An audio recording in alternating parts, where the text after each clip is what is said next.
The crack wasn't the loudest thing in the room, it was the silence after it. Blood pooled under my tongue, metallic and warm. My father's knuckles still hovered in the air, his eyes unblinking, like he was proud of the symmetry he'd created, me on the floor, a tooth rolling across the tiles. My mother's laugh was sharp, brittle. Parasites like you should learn to obey. And then he added it, his line, the one that would be their undoing. Your sister earns happiness. You earn nothing. I swallowed the blood. I swallowed the humiliation. I swallowed everything, except the memory. Backstory, before the cracks. It wasn't always this way, or maybe it was and I just didn't see it. Growing up, I was the functional child. I fixed things, paid bills, kept the lights on. My sister, she was their princess. She got gifts for breathing. I got lectures for existing. I told myself it didn't matter, that some parents love in different languages, that one day they'd see me. When I got my first job, I thought it was my moment. I'd pay my own rent, buy my own food, finally own my life. But every payday, they found a way to make me feel like my money wasn't mine. My sister needed a new phone. My sister deserved a vacation. My sister shouldn't stress about work. I told myself it was temporary, until the day I said no. Discovery, the breaking point. It was a Tuesday. My paycheck had barely hit my account when my mother called. Her voice was sugar, but her words were a knife. Your sister's short on rent. You'll cover it. No, I said, just one syllable. But it was enough to crack the glass facade we'd all been living behind. By evening, they were in my apartment. There was no discussion, just orders. When I stood my ground, he hit me hard. I think I laughed, quiet, through the blood. Because in that moment, the truth crystallized. They didn't want me to be family. They wanted me to be a resource. And I was done being harvested. Shift in mindset, the plan. I didn't scream, didn't threaten. I cleaned the blood off my face and told them they were right. I owe you everything. They left smiling, and that's how I knew I could win. Because the easiest person to destroy is the one who thinks they've already beaten you.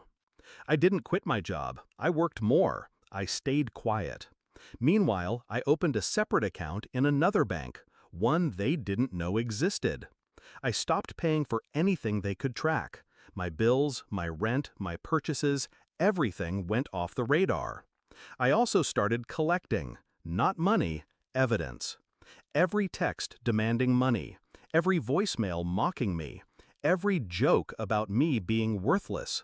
I even recorded that day, the hit, the laughter, the line about me earning nothing. Execution, step by step. Step 1 was legal. I spoke to a lawyer about financial abuse and assault. Turns out, blood and a missing tooth make a compelling case, especially with audio proof. Step 2 was strategic. My sister was their golden child because she brought them comfort. But comfort costs money, and she was terrible with it. So I reached out, sweetly, offering to help her budget. I learned everything, her debts, her unpaid bills, the loans she'd hidden from them. Step 3 was public. Anonymous tips to her landlord. A quiet word to her workplace HR about inappropriate use of company funds. A gentle nudge to debt collectors with her new address. Step 4 was timing. When her life began to crumble, they came to me, of course. Your sister needs you. I smiled. I don't have anything to give. Climax, the confrontation. The day it all broke was a Sunday dinner. They'd insisted I come over. My sister was there, pale, eyes ringed with sleepless nights. My mother was tense. My father's smile didn't reach his eyes. We need 10,000, he said, like asking for a glass of water.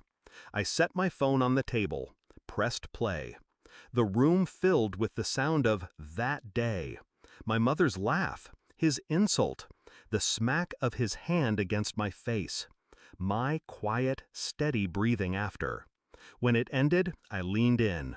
You said I earned nothing, but I earned this. I slid a folder across the table. Legal notices, debt summaries, copies of police reports already filed. Their faces drained of color as they realized this wasn't a threat. This was already in motion. Resolution, the aftermath. 3 weeks later, I got a letter from my lawyer. The restraining orders were approved. My sister's eviction went through. My parents' accounts were frozen for irregular activity. They tried calling. 96 missed calls in a single day. I blocked them all. The tooth never grew back. I could fix it, sure, but I like the gap. It's a reminder that sometimes the only way to stop being someone's resource is to cut them off completely.